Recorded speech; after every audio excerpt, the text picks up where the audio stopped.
আপনারা ইতিমধ্যে জানতে পেরেছেন যে বাংলাদেশের পাহাড়ি অঞ্চলে এক সেনা সদস্য পাহাড়িদের কাছে খুন হয়েছে। তো আজকে দৈনিক ইত্তেফাকে একটি গুরুত্বপূর্ণ নিউজ প্রকাশিত হয়েছে তাকে নিয়ে, যে কিভাবে তাকে মারা হলো এবং কারা মারলো, তার অতীত কি ছিল সেটি আজকের এই ভিডিওতে উঠে আসবে। তো আজকে যে নিউজটি প্রকাশিত হয়েছে সেখানে লেখা আছে যে মিশন থেকে ফিরে বিয়ে করার ইচ্ছে ছিল নির্জনের। তো দেখেন, একটা মানুষ কত স্বপ্ন নিয়ে সেনাবাহিনীর একটা অফিসার হয়, তারপর যখন এইভাবে তার স্বপ্নটা হাওয়ায় মিশে যায় তখন আসলে এই দুনিয়াতে আসলে কিছুই নাই। তো আজকের এই নিউজে যেটি বলা হয়েছে সেটি আমি আপনাদের হুবহু পড়ে শোনাবো। সন্ত্রাসীদের হামলায় নিহত সেনা কর্মকর্তা লেফটেন্যান্ট তানজিম সরোয়ার নির্জন। এবছরের ডিসেম্বরে শান্তি মিশনে যাওয়ার কথা ছিল নির্জনের, সেখান থেকে এসে বিয়ে করার কথা ছিল তার, এমনটি জানিয়েছে সন্ত্রাসীদের হামলায় নিহত সেনা কর্মকর্তা লেফটেন্যান্ট তানজিম সরোয়ার নির্জনের ভগ্নিপতি এনামুল হক। তার মিশনে যাওয়ার কথা ছিল, মিশন থেকে এসে বিয়ে করার কথা ছিল। তিনি বলেন শান্তি মিশন থেকে এসে বিয়ে করবে বলে জানিয়েছিল, আমরা সেভাবে প্রস্তুতি নিচ্ছিলাম, এর আগেই আমার শ্যালক পরপারে চলে গেল। আমরা এই হত্যাকাণ্ডের বিচার চাই এবং খুনিদের ফাঁসি চাই।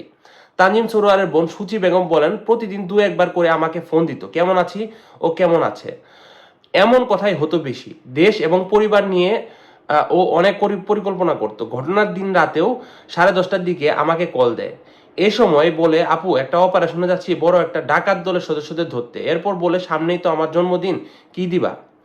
আমি সেদিন ছুটিতে আসব, কিন্তু সেই দিনটা আর এলো না। তার আগেই সব এলোমেলো হয়ে গেল। সূচি আরো বলেন, নির্জন আমার মেয়ে সারাকে শান্তি মিশন থেকে এসে একটা আইফোন কিনে দেবে বলে ভাগ্নিকে কথা দিয়েছিল। একমাত্র ছেলে নির্জনকে হারানোর শোকে স্তব্ধ মা নাজমা আক্তার। তিনি বলেন, ও আমার আত্মা ছিল, ও যখন অপারেশনে যায় বলেছি তুমি দেশের জন্য করিও, যেটি ভালো হয় সেটি দেখে শুনে করিও। ছেলেকে হারিয়ে প্রায় বাকরুদ্ধ বাবা সরোয়ার জাহান বলেন, এরকম মৃত্যু যেন আর কারণ না হয়।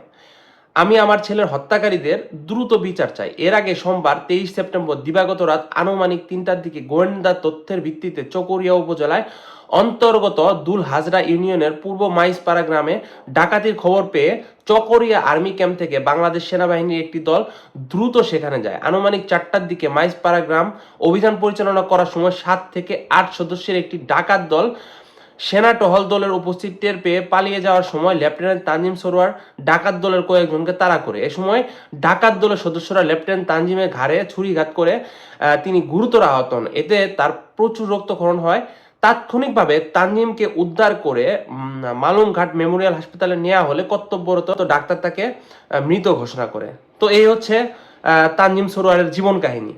তো তিনি পাবনা ক্যাডেট কলেজ থেকে কিন্তু এইচএসসি সম্পন্ন করে সেনাবাহিনীর কমিশনে সুযোগ পায়। তো এই হচ্ছে আজকের গুরুত্বপূর্ণ নিউজ। তো তানজিমের এই মৃত্যুর বিষয়টিকে আপনারা কিভাবে দেখছেন? অনেকে পাহাড়ি লোককে দায়ী করছে, তো এই বিষয়টিকে আপনারা কিভাবে দেখছেন তা অবশ্যই কমেন্ট করে জানাবেন। আর এমন আরো গুরুত্বপূর্ণ সব ভিডিও আপনি সবার আগে পেতে আমাদের চ্যানেলটিকে সাবস্ক্রাইব করুন। ধন্যবাদ সবাইকে পুরো ভিডিওটি দেখার জন্য।